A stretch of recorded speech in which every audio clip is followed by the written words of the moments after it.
if you really want to look, they really have created a big ass universe. I think they beat Star Wars at this point. But you know, I would agree. I would agree. It's like you talking, you just reached over and pop. Anyway, so, what happened?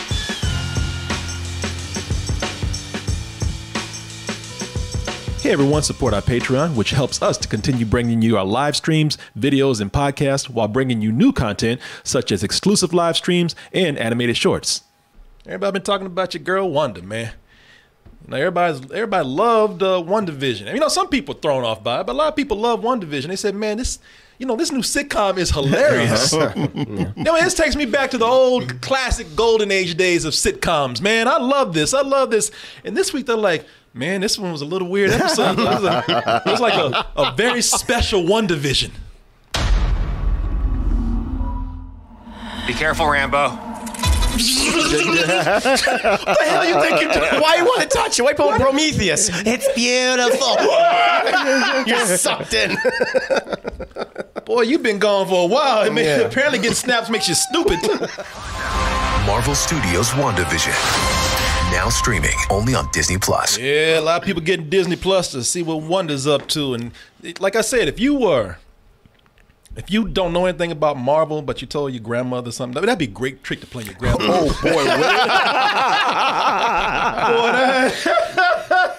hey baby, I don't remember this show, but maybe I used to watch it. Boy, this would be a great trick to put on your grandmother. Tell her like this is an old sitcom back in the day. Oh, grandma, you remember this one? I don't really remember. Oh, you're gonna remember pretty soon.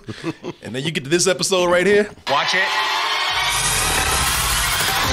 Why they suck that black woman up like that?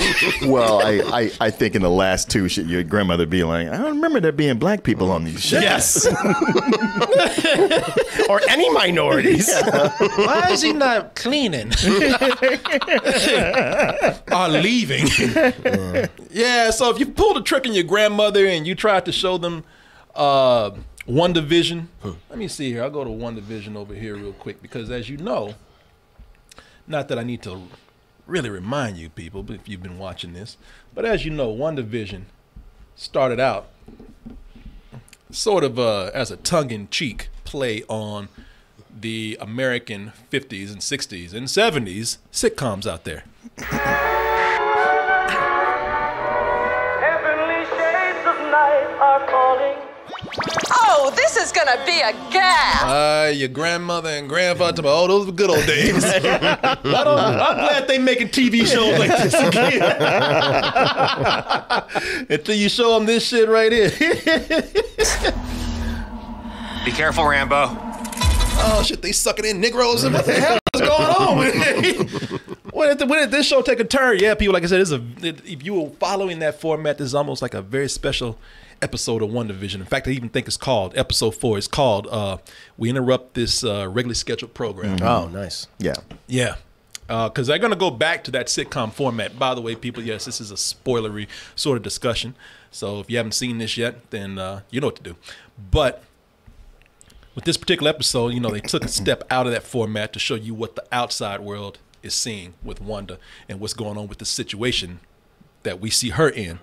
With this, we'll keep up with Wanda every week if something big is happening, and something definitely did happen on this particular episode right here. Now, right after it was done, everybody's out there doing their spoiler discussions, they're doing their wrap-ups, they're going and talking about what this means and what this Easter egg is and what it leads to. So all that's being done, man. You know, I don't want to go and repeat that. What I do want to go in and do is talk about this in a way where, you know, why is this show important, as some people are saying, or is this overblown at this point? Is the format still working? Is switching gears right here a little too early, or is it are they revealing things as they should? Basically, what I really want to do is just talk about why, or maybe why not, Marvel made the right decision to move into episodic programming, and why WandaVision might be the best thing for that starting off, or why this is an experiment that might not be as good as we thought it was. But, you know, let's go ahead and talk about one particular thing that I thought that they did that was excellent here. Because with this, we can see that they've this episode they brought back some familiar faces and also some familiar faces that we don't recognize because they were very different from the last time we saw them. Whether you agree or not that this is a wise move to do this format and to go into an episodic format, maybe they didn't do it the way you wanted to, but they had to. Marvel's getting way too big for movies. I mean, it's just too much shit going on with Marvel at this point, man. They got a lot of material, and as far as waiting for the movies, it's a long rollout for each one. It really is, man. And I'm gonna tell y'all, WandaVision, I think, again, whether you like it or not, WandaVision is the first thing to prove that, yeah, man, as big as movies are and the budgets might be for them and the special effects and whatnot, the storytelling is way too big now for movies. And it's easier to tell an intricate story on television. Yeah. With movies, it's like, okay, I got to take all this and boil it down to its essential elements and squeeze it into 2 to 2.5 hours, but still maintain a humanity to it so you like the characters and you feel like you know them as opposed to just plot. Yeah, that's very with television, take your time. Well, if you really want to, look, they really have created a big ass universe. I think they beat Star Wars at this point. But you know, I would agree. I would agree. It's like you talking, you just reached over and anyway. So, what happened? No, because whenever I bring up Star Wars, I'm like, oh, here we go. I wouldn't say nothing. I would say they got the universe game down better than even Star Wars because they have so much going on, and they'll cross past some of these things at some point, but at other points, they just really are doing a lot of intricate storytelling, man. And you can't have, if you really truly want to have as many story arcs for as many things that are happening in this big-ass world and universe that they've created, you can't stay in the confines of movies, man. There's a lot of stuff that they have to address, and the movies are not just they're not going to have the time to get to it. They won't.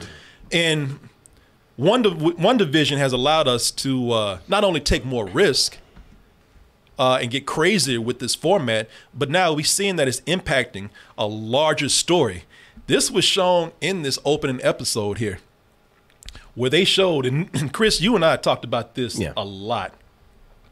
We talked about how, man, look, this is cool that the Avengers went out here and they saved the day, they saved the galaxy, you know, they brought everybody back from the snap. But that snap, man, we were saying, you know, that shit ain't that easy. No. You know, it's just not how it is. They played it up for laughs briefly when we had Spider-Man Far From Home, which was funny. Over 5 years ago, half of all life in the universe, including our own Midtown High, was wiped from existence. But then, 8 months ago, a band of brave heroes brought us back. Hey, you little a bunk on the head, you know, the tuba player plays a funny note. Hey, we all good. Everything's back to normal. I mean, because the event, what happened, is way too heavy to really deal with. Right? I mean, with Endgame they do, because they go like 5 years later, there's support groups. Yeah. It's depressing, yes. But in a fun Spider-Man movie, if you really go into that, and it's like, once they get to the jokes, you're like, yeah, I don't want to hear that. Yeah, it made sense for the context of the movie itself. But the event as a whole, when you think about it, like even just, it was not just Earth, it was the universe itself. Right. Half of life was eliminated. And so just for Earth, 4 billion people vanished and now they're back, that's going to cause supreme chaos around the world. That is insane, people. No, the snap or the blip or whatever, it's going to fuck people up. Yeah. People going to have, you know, they're going to, because, you know, the Avengers, they still giving people therapy. I want that motherfucker to come in and be like, I lost my wife because of you. You know? You know, I want supervillains to be created from this, man. They will be. They will I want somebody to come back. They just got back from the snap and they're in the middle of traffic and there's a truck coming. Shit, you know, I want. Oh, that had to have happened all over the place. Imagine people who were flying in midair. Yep. And they were boop, and they're gone. Dead. And they don't go that deep with it, but what they did with Wanda with the opening scene is that they did say, hey, look, we'll talk about this later, but we know we know that the Avengers kind of, you know, they fucked up some things too. There's a lot of people who will not be able to mentally cope with this. And in the opening scene, which was just a few minutes long, they actually were able to introduce that in a way that I thought was one of the best introductions they've done for a Marvel property, especially for this big event that they set up. Well, it's like a cocoa butter commercial on BET, ain't it? Damn. Ashy dry skin got you feeling snapped? Right. Get cocoa butter. It's so dry you cease to exist. Lieutenant Trouble.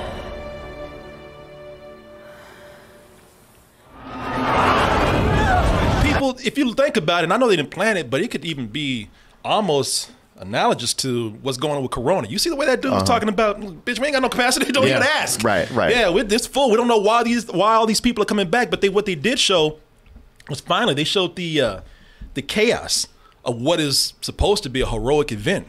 You know, they're touching on this right now in a way I said, man, you have to address this, and they're showing that they will in some kind of way. What I wanted them to talk about was also just, again, the mental toll that it takes on people, the mental and emotional toll that it takes on people, because people are going to be gone, and they're going to be missing events. They're going to be, some people are going to die while they're gone. And this is their spouses will have remarried. Yep. And this is Monica Rambeau, whose mother from Captain Marvel. What was her name?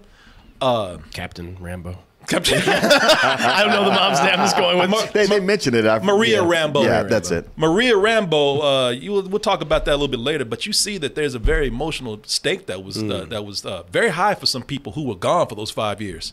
I was. Where did you go? Well, I've been in her room since she came back from the surgery. I mean. Your mom, she died, honey. What? You fucking lie. Her reaction was perfect when she went, what? What? Yeah. Yeah. No, you're mistaken. My mother, the procedure went well. You said so yourself. I was I gotta admit, like, it took me a while. It was so chaotic and done so well that even I didn't know what was happening at first. It took me a few seconds to realize, oh shit, people are coming back from the snap. Yeah. Or the blip. It's literally, like you said, this is probably one of the best cold opens to any Marvel thing that I've seen, like cinematically or television wise. Well, what they're doing with this show right here. That's why I think this show is pretty amazing with what they're doing. This show has done so many things and they've taken so many risks, but with all that being said and done, they've done exactly what they said they're going to do with this particular show right here. And these aren't standalone shows. You know, they say everything's connected. They're using this to play around with a format, to take risks and do fun things, but they're also doing this to go in and use the opportunity of having an area that is a little more free with storytelling to address some of the bigger things out there. It connects back to the movies in a way that makes you go like, oh, I didn't like Age of Ultron, but now I got to rewatch it. But it really, what they're doing with this series, the way they're stretching, it separates it from Agents of S.H.I.E.L.D. and the Netflix shows, not just by the budget and the look, but just the storytelling itself. Yeah. I would say this episode did feel more like a TV show than some of the others, but not in a bad way. I mean, just barely. I'm not looking for them to blow shit up and have lasers through the whole thing either. Which is another thing. Pull back on the special effects, man, and let's get some more human storytelling. But for everybody who watched the first 3 episodes going, so is this just going to be a sitcom the whole time? Okay, here you go. With them, I think they're showing people good faith in that, yes, we have not forgotten about these things that you have questions about. And we're not afraid to go there. Now, we don't know how far they'll go, but we definitely did say that with this blip, you got to start creating some like really complicated issues. You got to start creating conflict. You got to start creating villains from this. Well, I mean, ever since Far From Home, I knew it's like, okay, they're going to treat this very well. Because we had a villain, Mysterio, who capitalized on everyone's tragedy to make himself look heroic. It was a scam. And it's like, if he did, you have that one guy doing it, you're going to have all these other characters who will be inspired in all sorts of various ways. So, yeah. So I'm excited about it.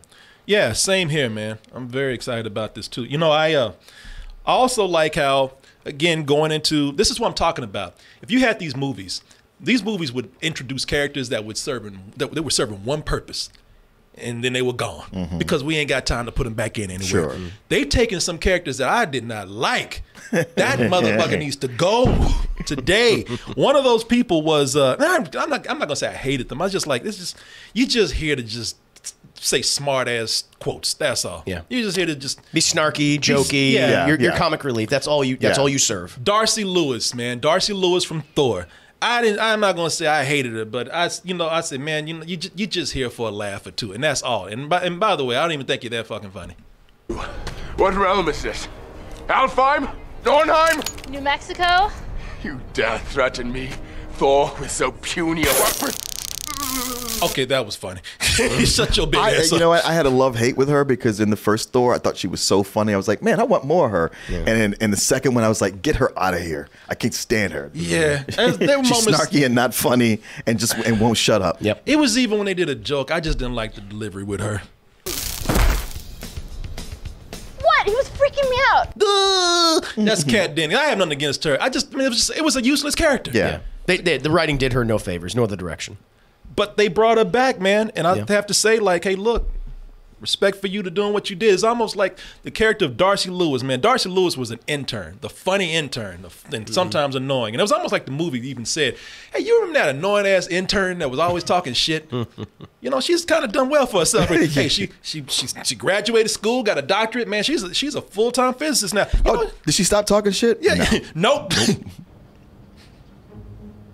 Hey, what's your field? We're not supposed to talk to each other. I'm a chemical engineer. No, shut the fuck up. I was like, go fuck you. No, man, he had a chance to say something. Yeah. They were told not to say anything. She had to be shitty about it. That's the one time I was like, yeah, maybe you need to be quiet. You had a chance. Shut your ass up.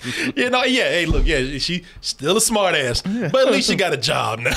Yeah. At least she got No, she's at the top of her field, clearly. I thought she was a lot more mellow in this. Yeah. You know, and they actually had like a running gag with her. I was like, that's kind of funny. Yeah. Can I have a coffee? No? Okay.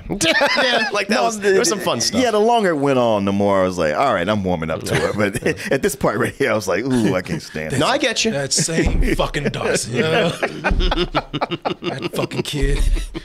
Nah, I like her in this, man. I like her because they gave her something to do. Yeah, and they make her competent. And they make it, in fact, she comes out, and this is what I was talking about, the whole, I don't even know if heavy feminism, I just need to show little bits here and there. When she comes in and they say, hey, Miss Lewis, she's like, Dr. Lewis to you. You know, she wasn't shitty about it. Sure she was. Anytime somebody does that, that's shitty. Unless they're like, it's Dr. Lewis. You're like, all right, but like, Dr. Lewis. Well, okay, man. Doctor Strange. People probably been disrespecting her because she's a woman in her field. They take her seriously because she's fine as fuck. I ain't gonna lie, you know. But I just met you. She probably tired of people's shit, you know. I don't care how tired she is. I just met you. I don't know you, yeah.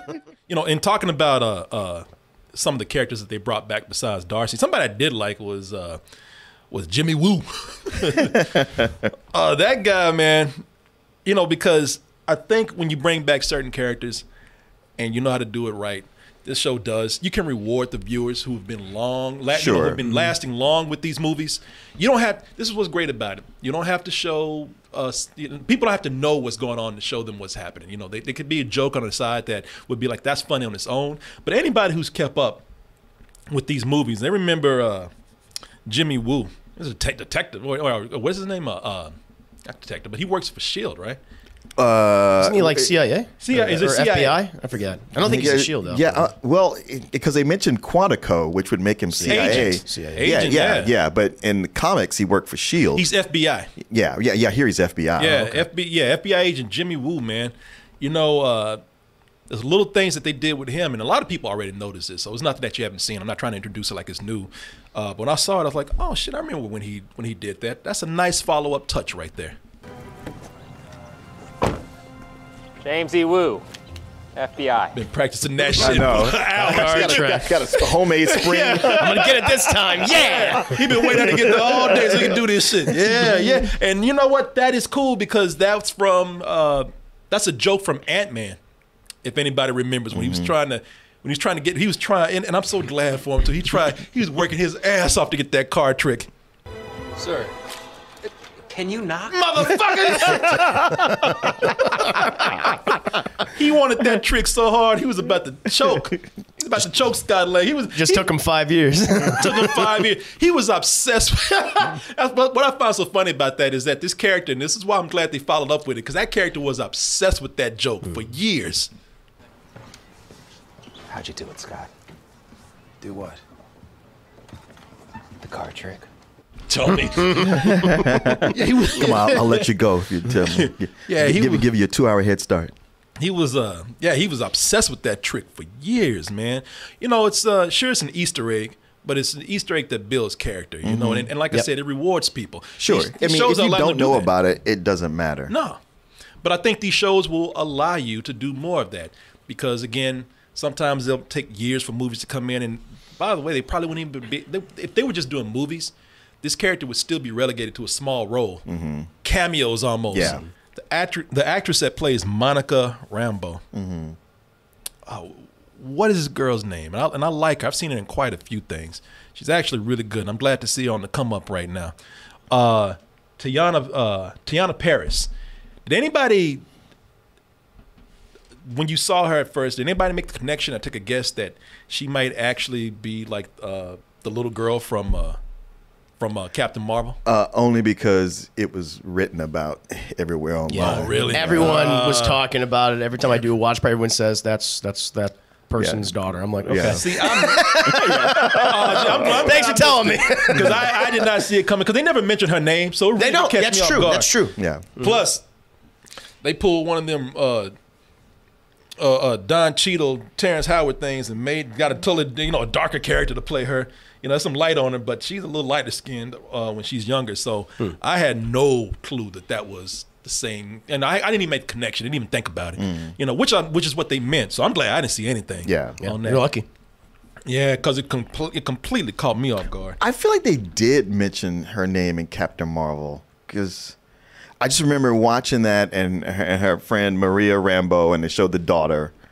Well, they mentioned it in Captain Marvel, but I don't think in WandaVision they did. No, right. But just knowing that there was a Monica Rambeau around, I was like, all right. You look at the how much time has passed, and a chance to throw in a Captain Marvel. Yeah, she was too important of a character already in those first, not the first episode, but she comes in the second episode. It's like for her to not be somebody. Yeah, that's a tragic story about her mom, though. Yeah, we revealed she died of cancer. Died of cancer, and did not have her daughter by the bedside. Right. So she's up here. That's another thing, man. You know, it's I'm glad that they are. That's one of the first moments where they really are touching on the tragedy of the blip or the snap. This one, man, think about this. This fun-loving character from Captain Marvel died suffering of cancer on a bed and was already depressed about having her daughter gone. Yeah, that's some deep depressing shit right there, man. Yeah. I'm still impressed how they're handling with this. Now, just forgetting everything that we talked about, how it's just how this is affecting the bigger storytelling. Let's talk about the storytelling they're doing in this show, this self-contained show alone. They are handling so many different tones, this weird-ass format that they're doing, and I am still heavily impressed at the way they're jumping back and forth and continuing to show you things that you wouldn't think would go together with the way that they're doing it. You know, this is this show has always had some sinister undertones at certain points. But, because it was still, they were still able to pull off, even with the sinister undertones, still able to pull off. As we said, they were dedicated to that sitcom format. So you still were able to get like a lighthearted laugh and entertainment with it when it was done. That shit got spooky real quick this week. They scared the shit out of me, man. Because it was just a couple of weeks ago that Vision was drunk and dressed like a magician and doing magic tricks. Illusion, he would say. It was just a couple of weeks ago that we were doing that, and now we're doing this. What? What you mean, what? Nothing. Just don't look in the mirror. Yeah, zombie vision, man.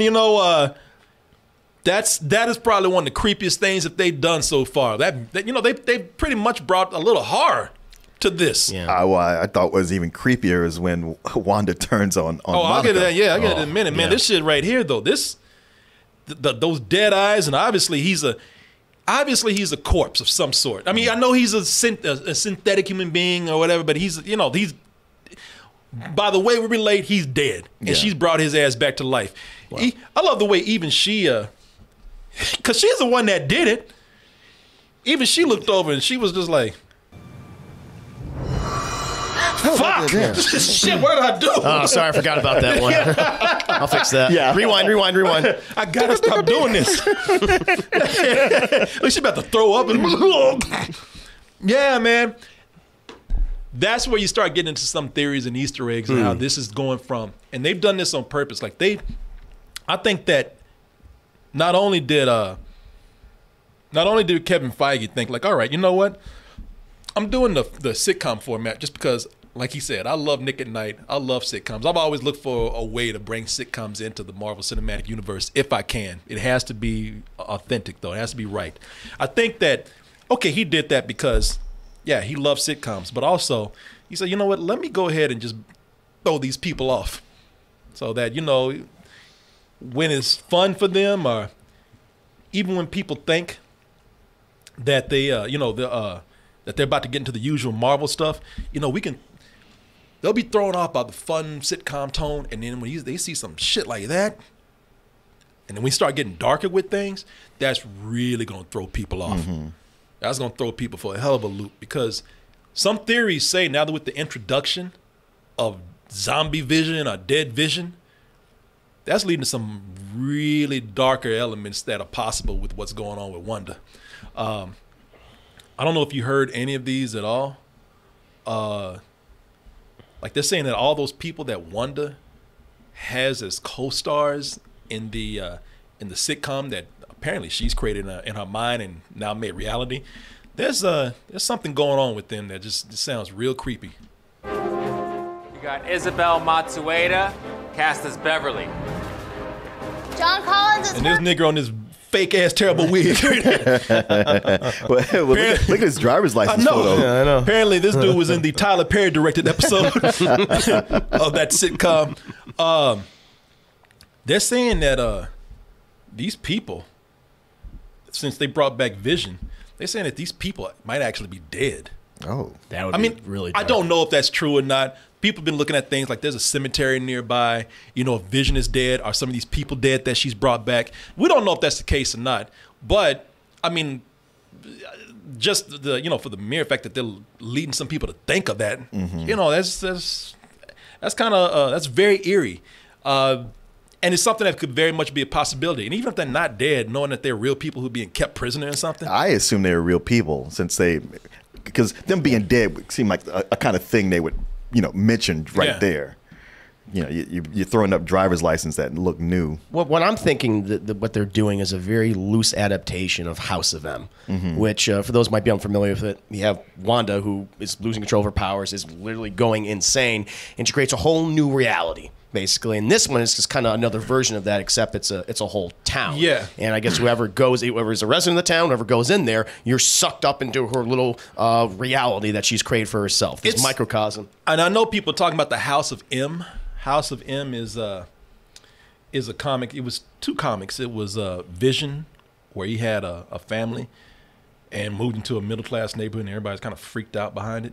Yeah. Seems to be combining both elements of those two things. And then they have House of M that they're talking about, where she creates a reality. But everybody's talking about how this has a Twilight Zone feel to it. Yeah. And if you think about it, they had a Twilight Zone episode from years ago in the original Twilight Zone, where it was a kid. I forgot the name of the episode, but he held a town hostage. Billy Mooney. Yeah, because he had the ultimate power, and everybody had to be nice to him. The adults were scared of this motherfucker, man. Yeah. He was like a little Trump in this town. Yeah, they were. Everybody was weirded out, and this is what this probably is. This is an episode, a Marvel Twilight Zone episode, where Wanda's kind of keeping all these people prisoner in in whatever reality that she's made. Which is scary on its own, because Wanda's starting to scare me, man. Yeah. Wanda's starting to scare the hell. Yeah, Wanda's starting to scare the hell out of me, because they have those moments where everything's been cool. You know, we've been having fun, been having some laughs, and then she'll just like, what the fuck did you say? She's like your cousin in London. Wanda, I'm just your neighbor. Then how did you know about Ultron? Or a stranger. And an outsider. And Right now, you are trespassing. Oh shit! I don't think it was me that mentioned Ultron. That was probably you. Yeah, she looked at you like, oh shit, this bitch's hand's glowing. Very I'm about to get my ass zapped. To leave.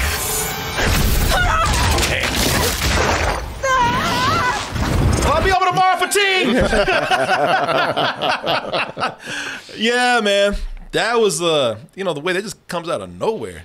Well, you notice when they putting faces on the board, Catherine Hahn was not one of them. Agnes. Saw that. Yeah, as Agnes. They're talking about Agnes could possibly be, Agnes, and I just had a picture. Agnes could possibly be one of the villains that might pop up. There's a witch character I know they're talking about. Agatha Harkness? Yeah. She's not a villain, though. Is she not a villain? But she is a witch, right? She's a witch, but she's always the babysitter for the Fantastic Four. So, there's even a scene where they show her in a witch costume. Mm-hmm. And so I wouldn't be surprised because much like in the comics and in the movies, Wanda's powers keep evolving. Yeah. They keep changing. You know, the fact that maybe she went to someone who, because we know that apparently it's going to tie into Doctor Strange. At some point, like this is going to be right into the multiverse of madness, which makes sense because she's playing with realities, and he's like, okay, enough of this. I would not be surprised if he comes in at the last moment, like you're going to destroy everything, and he has to stop her. Yeah, you got to cut this shit out. But you have this other character, Agnes, who is this, which maybe attempted to help her with her evolving powers. And Wanda went off, and she's trapped in there too. And Agatha Harkness does play a part in the whole thing where Wanda imagined, she conjured these two twin babies that they have. That's right. And yeah, it was Agatha Harkness had to come and go like, yeah, those babies aren't real. So Yeah. That's what they're saying, that she's going to be this character, Agatha, possibly, because she's not up there. And she's the one that's always coming in, and she seems to be more aware than anybody else of what's happening. That's where you start. Now we get into theories with this. There's been a lot of theories going around. I don't want to get into every one of them because, there's a lot. There's been a lot of videos done on those. I just want to bring up some of the theories that I thought were more interesting. If you guys have some, then please bring them up too, because that was a good one right there. Especially with the Doctor Strange coming at the end, because that would just lead right into the movie. Exactly. And I think that's what they're going to do. I do think, if you want to talk about Doctor Strange, just to jump into what might be in store for Doctor Strange, in addition to him having to come in and having to deal with Wanda Maximoff, the Scarlet Witch, they say that there's a possibility that might lead to a bigger villain. And have you heard about this? No. They said, man, the show's so creepy that it's downright satanic sometimes. Oh, yeah. So they mentioned that if you look at certain things, and some people might be digging deep, but there's symbolisms all around the show, and some of it's satanic, where they're talking about, well, this is going to lead to a bigger villain. You can see this in one of the commercials that they've had. Read into it as deep as you like, but some people are saying, nah, it means something. Is your husband tired of you burning his toast? This machine has some shine. You said it. Jesus. God damn. You said it. Hey, you said it badly, but you said it. This was throwing people off a little bit for a while, because the big Easter egg here is that this is from Stark Industries. This toaster was made by Tony Stark's dad right here. But at the beginning, some people are saying, if you look at that toaster right there, and not only just look at the toaster, but this is where you get crazy now. If you look at that toaster and maybe get up and stand on your head, or take your laptop and turn it around, those symbols down there, if you flip them around, it's 666. Oh, for fuck's sake. I know, but I thought you were going to say, now if you look closely on the piece of toast, you can see Mephisto's form on it. Like one of those Jesus. Go back to that. I'll show you something else. Well, no, he's going to be some smart ass. What is it? No. If you look in the background, those ornaments on the wall, one of them looks like a penis. It's true, it does. and that's as legitimate as the thing about the 666. Okay, you jump at that. You say, I love the way you look at that. You're like, oh, well, fuck these fucking idiots. Jesus Christ. By the way, nobody saw a dick but you. Well, I see it now. Yeah, thanks a lot. You see dicks everywhere. You can't tell me you don't see it now. I'd rather see Satan and look at that dick back there. Well, like, man, that's crazy, but look at that dick back there. I'm going to stick with the satanic images right here. But they've been putting these themes in here throughout. So it could be, the reason why is because I mean, before I blow somebody off and say that, oh, fuck you idiot, what are you looking at? I don't know. I mean, because they have been laying things in there for a while where these things actually lead to something. Because they're saying Mephisto is probably going to make an appearance in here, and they've been mentioning that Mephisto might be somebody that they'll be dealing with when they talk about Doctor Strange. Yeah, sure. And I wouldn't be surprised if it ties into Loki, because we see in the trailer that I'm like in a stained glass window Mephisto. And so this might all be tied together, because that also is dealing with different realities and timelines and things. Yeah, so, yeah. No, they've been. Maybe Mephisto is the going to be like the villain for this reality warping arc of Marvel. Yeah, they've been having villain. A lot of ways to go. Yeah, they've been having a lot of theories, and I mean, yeah, they look. It's crazy as it may sound, they've done this before, and they've led to something. Sometimes they led to something, sometimes they haven't. They're saying that some people, some of the characters you haven't seen before, whether they happen or not, it's fun to think about. Like Ralph, the wife of Agnes that she keeps mentioning. They're saying this person might be, because you never see the person. Sure. That might be Mephisto or the blonde neighbor, but but you never see Ralph. Ralph has never made an appearance. Yeah, that's a good point. One of those sitcom tropes from way back. Yeah. Yeah, but I say way back. They used to do it on Cheers all the time. Yeah, and now this one, Martin, if you didn't like that, this is going to really drive you crazy. So strap in. Yeah. I don't know, maybe you'll find another dick in there. I tell you what, I'll play with Toulouse. You spot the dicks. We can work together on this. They're talking about how they've introduced Sword in here. Now they've taken two different names here. Sword in the comics, that stands for Sentient World Observation and Response Development. Here in the show is Sentient Weapon Observation and Response Department. And the last time we saw them, they were kind of introduced when we saw the Stinger at the end of Far From Home, when we thought Samuel Jackson was chilling out on some bad green screen right there, and then we realized, oh, he's on a ship.